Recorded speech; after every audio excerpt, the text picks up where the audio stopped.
Halo semuanya, kembali lagi di channel Ezra Satsu. Dan kali ini saya akan membahas tentang episode ke-7 dari Power Ranger.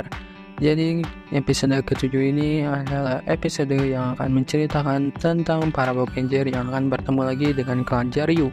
Dan juga pada episode ini akan memunculkan sebuah alat baru yang akan digunakan oleh para Power Ranger untuk mengalahkan para monster. Dan juga ada misteri-misteri lain yang akan dijelaskan di episode ke-7 ini. Jadi tanpa menunggu lama-lama lagi, kita lanjut saja ke pembahasannya. Pada awal episode ini memperlihatkan seorang kakek yang sedang menulis sebuah novel. Dan ternyata novel tersebut adalah novel yang sangat disukai oleh Akashi. Namun karena keasikan membaca, dia tidak mendengar telepon dari Mr. Voice dan membuat Mr. Voice sangat marah.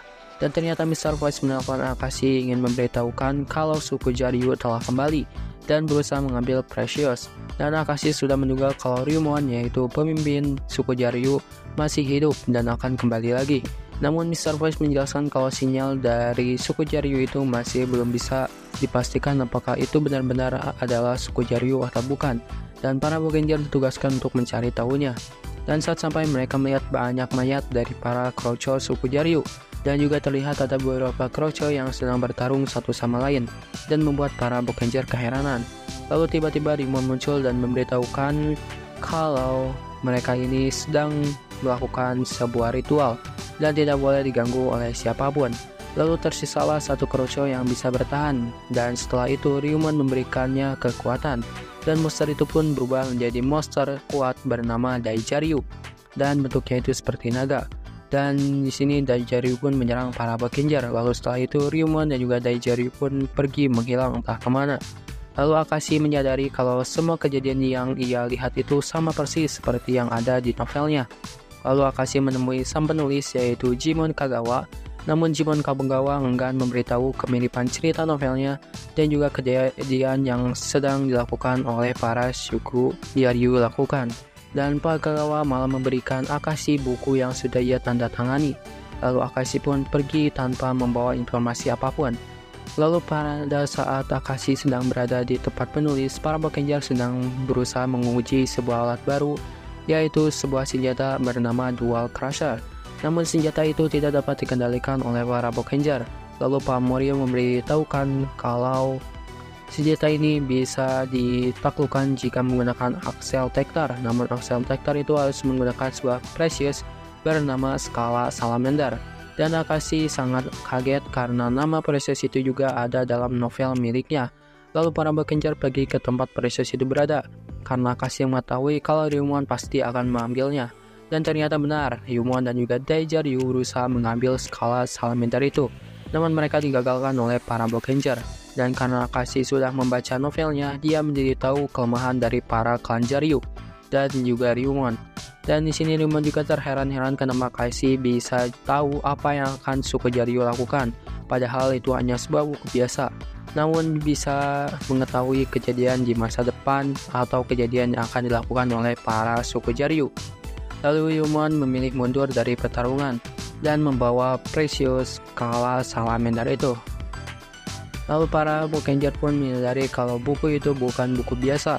Lalu Akashi dan juga Masumi pergi ke rumah Pak Kagawa dan memastikannya sekali lagi. Namun Pak Kagawa masih enggan memberitahukannya.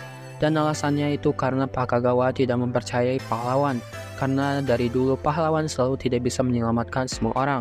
Dan satu-satunya pilihan adalah dengan meminta tolong pada seekor naga suci. Dan itu adalah inspirasi dari novel tersebut. Lalu tiba-tiba muncul Ryumon di ruang tempat menulis dan mengambil sebuah catatan dari tempat menulis Pak Kagawa. Lalu pergi entah kemana dan berusaha dikejar oleh Masumi. Lalu Akashi menanyakan apa isi dari catatan itu, dan ternyata catatan itu adalah berisi inspirasi dari cerita novel yang sedang dikerjakan oleh Pak Kagawa.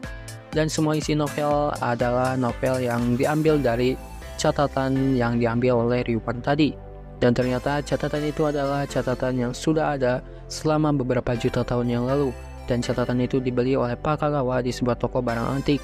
Dan di catatan itu terdapat sebuah cerita yang menceritakan tentang cara membangkitkan naga. untuk menghancurkan bumi.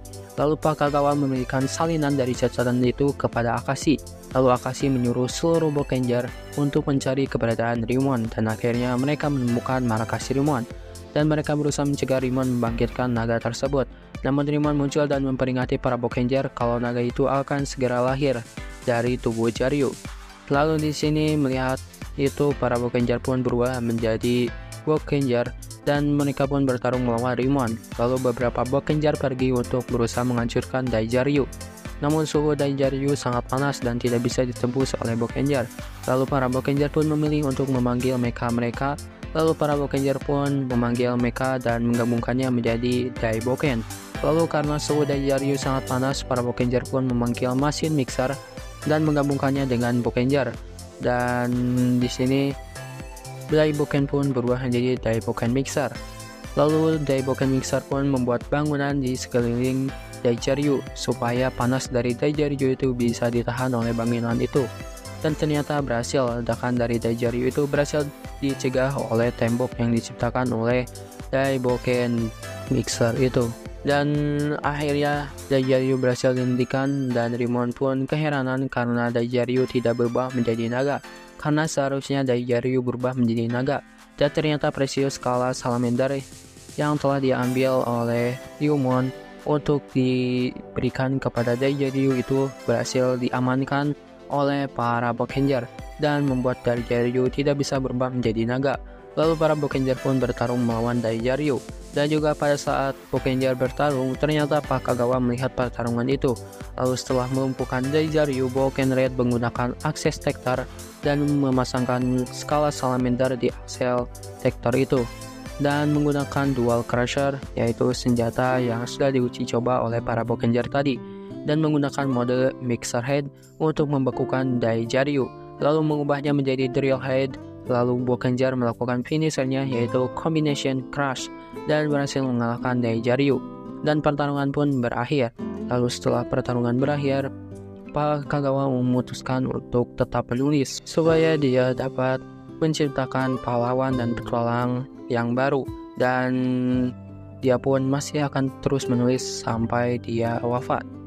Lalu beralih ke Rimon. Di sini Rimon menyobek catatan yang telah ia curi dari Pak Kagawa tadi. Dan di sini masih menjadi misteri apakah catatan itu adalah catatan kuno milik Rimon atau catatan itu ada hubungannya dengan Rimon.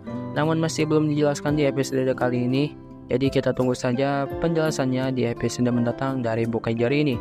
Dan episode ini pun berakhir. Oke, segitu saja untuk video kali ini, dan mohon maaf jika ada salah kata pada video kali ini. Dan nantikan juga pembahasan-pembahasan lain di channel ini. Oke, segitu saja untuk video ini. Jangan lupa like, komen, dan juga subscribe, dan juga nyalakan notifikasinya, dan tunggu video-video terbaru lainnya. See you!